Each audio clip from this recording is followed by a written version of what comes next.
Now we're looking at Metal Dark Knight number 2 by Snyder and Greg Batman. And you might be wondering, why am I covering this? Could it possibly be that I pulled this comic out of my long box by mistake? And the answer is yes, that is exactly what happened. Funny thing about these Metal Dark Knight comics though, I went out of my way to get all the second printing variants that were just the regular covers without the shiny foil effect. I really didn't like how they do shiny covers nowadays. It's shit.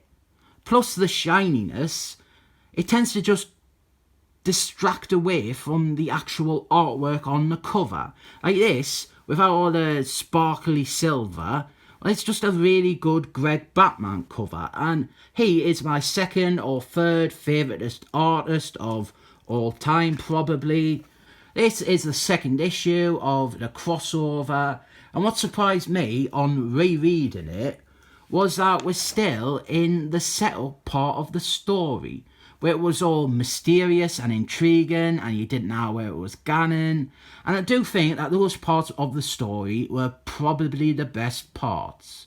I just didn't remember it being so much of the story. I thought it was like over and done with by the end of the first issue, and the rest, it was all the heroes fighting against the dark multiverse.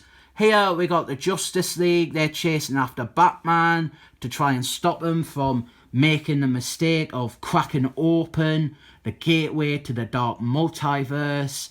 And this bit, it was one of the bits that I negatively remembered. Not the completely indulgent waste of paper here, a double splash page title card, but Batman, he has got like all the robots to dress up as him, to act as decoys so that the Justice League didn't know which one is the real Batman. All the art is great, it goes without saying, it's Greg Batman. And the Justice League, they think that they have surrounded the proper Batman, but look, he takes off his mask and it's Robert, so they've all got egg on their faces. Then we have got Man-Thing, and I thought I could discuss with this video, I thought I could talk about the whole mystery box approach, because that is definitely the thing that this story is doing. But also, I didn't think anyone wants to hear me rabbit on again about how I consider the mystery box to be an acceptable and exciting storytelling method. As long as you know where you are going or you have an idea, sometimes the journey, it can be more exciting than the destination. That's a fairly common defence of the mystery box, but oh look, it's an Injustices reference. Don't worry though, it's not Batman, it's just Clayman. Fooled him again. He's clever, this Batman fella. This is Hawking Girl here. Stephen Altman and Hawking Girl, they were quite prominent parts of this story. They were like a subplot. Here's some setup for the New Immortals, one of the DC New Age of Heroes books, or as I affectionately call them, the New Age of Zeros, because it failed. This book, it was cancelled 2 issues in.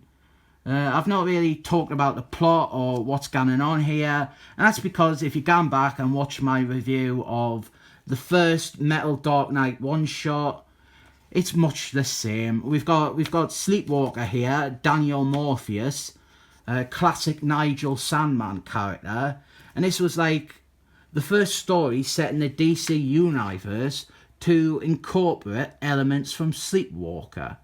It's definitely the first since the new film. Oh look, it's baby Darkseid. Batman, he carries around a baby Darkseid in like his backpack. I've no idea what's going on or what the deal is with baby Darkseid or why Batman has him on his back, and baby Darkseid doesn't appear again in this story, but I don't know what the fuck this is all about. Baby Darkseid, this is amazing. It's a Snyder book, so obviously he finds a way to bring in the Court of Towels. And this issue, it ends with Batman doing what he shouldn't do. He breaks the multiverse, so a bunch of evil robots show up and they kill the Court of Towels. And there's all the evil Batmen from the multiverse. The main one being Batman who does a laugh, who's up front. We've also got Batman who has a ring, Batman who has some Nikes, Batman who has some armour, Batman who is a cyborg, Batman who is a doomsday man, and Batman who has a snatch. And in the background here, that's like the big evil Bat God who comes from our Batman stories. All these ones up front, they're new characters though. First appearance. This comic might be worth something, so I should probably bag on board this.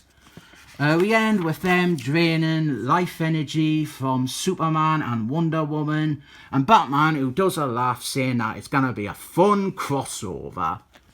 And I will agree with that, it is a moderately fun crossover. I like this, I still can't explain why, I just like it.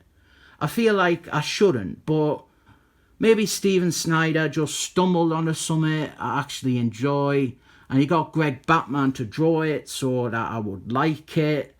It's just full of loads of shit that intrigues us and interests us, and I generally enjoy this crossover. I give this 7 metal thumbs up.